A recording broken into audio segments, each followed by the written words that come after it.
देखिए, पीटीआई का कारकुन होने के साथ साथ मैं ताजर बरादरी का नुमाइंदा भी हूँ और उस हवाले से मेरी ये ज़िम्मेदारी बनती है कि मैं उनकी मसाइल हुकूमत वक्त तक पहुँचाऊँ।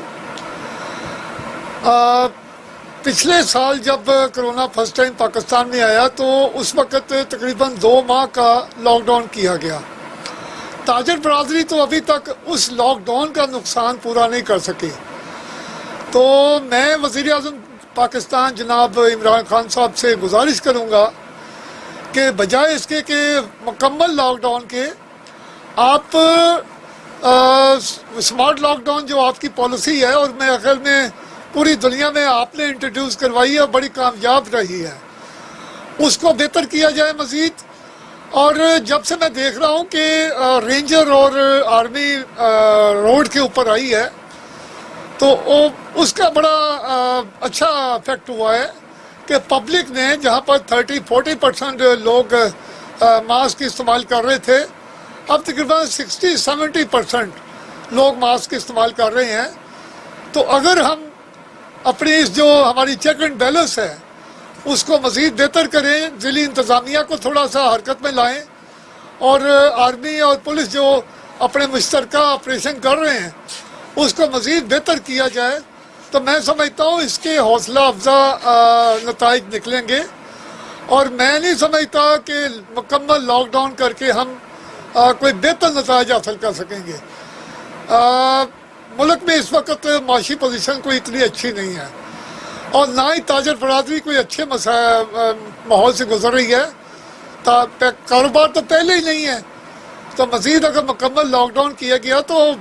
जो रहती कसर है कारोबार की वो भी ख़त्म हो जाएगी। तो मैं गुजारिश करूँगा वज़ीर-ए-आज़म साहब से और जनाब चेयरमैन NCOC असद उमर साहब और वज़ीर आला जनाब पंजाब उस्मान बज़दार साहब, इनसे गुजारिश करूँगा कि एक मुकम्मल लॉकडाउन करने की बजाय हम अपने सिस्टम को बेहतर करें, अपने चेक एंड बैलेंस को बेहतर करें, मार्केटों में पुलिस का, आर्मी का, रेंजर्स का गश्त बेहतर करें और रोज़ाना की बुनियाद पर जैसे कि आर्मी का नताइज बहुत अच्छे आए हैं उनको मज़ीद हम उनसे काम ले सकते हैं। इनकी जो मार्केट तक मेन मार्केटों तक इनकी अप्रोच करवाई जाए तो मैं समझता हूँ कि इंशाल्लाह हमें मुकम्मल लॉकडाउन की ज़रूरत ही नहीं पड़ेगी। और जब से आर्मी आई है मैं समझता हूँ कि तब से हमारे जो पेशेंट हैं ख़ासकर लाहौर के वो कमी की तरफ आ रहे हैं। पहले रोज़ाना की बुनियाद पर 14, 15, 1600 थे जो कि अब कम होके 1100-1200 रुपये और 1000 तक आ गए हैं। तो मैं समझता हूँ कि इस पर अगर मज़ीद हम चेक एंड बैलेंस करें तो हमें मज़ीद बेहतरी इसमें ला सकते हैं। देखिए जी, मैं समझता हूँ कि ये कल का जो वाक़या है इंतहाई अफसोसनाक है, ये नहीं होना चाहिए था, लेकिन ये वफाक की तरफ से जो आवाम के लिए एक पैकेज आया था 700 अरब रुपये का, उसकी फ़ायदे आवाम तक ना पहुँचना, ये मैं समझता हूँ कि वज़ीर इत्तलात की परेशानी का बायस थी कि एक वक्त हुकूमत जो है वो आवाम को फ़ायदा पहुँचाना चाहती है, गरीब आवाम के लिए खाने पीने की अशिया सस्ता करना चाहती है, लेकिन ब्यूरोक्रेसी इसमें रास्ते में एक दीवार बनी हुई है। और वो कल साबित हो गया कि हुकूमत ने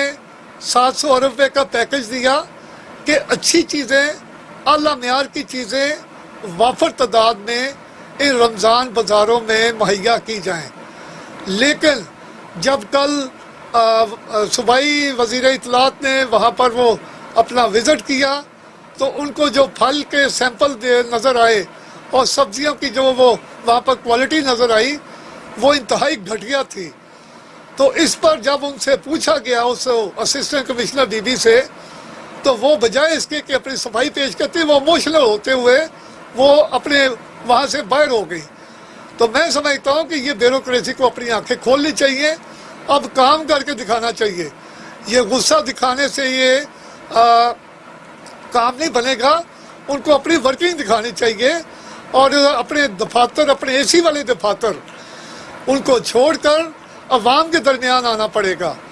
और रोज़ाना की बुनियाद पर मार्केटें चेक की जाएँ और रोज़ाना की बुनियाद पर सप्लाई चेक की जाए, क्वालिटी चेक की जाए, ताकि हम आवाम को जो 700 अरब रुपए का जो एक पैकेज है उसका बेहतर तरीके से फ़ायदा पहुंचा सके। ये अभी तक जो चीनी और आटे की लाइनें लगी हुई हैं, मैं समझता हूँ इसकी जिम्मेदारी भी यही ब्यूरोक्रेसी है, जो कि रोज़ाना जितनी चीनी चाहिए या जितना आटा चाहिए वो मुहैया नहीं कर रहे। अगर वो मुहैया करते तो आवाम को इतनी अजियत ना होती। वफाक का काम है तो पैसे देना।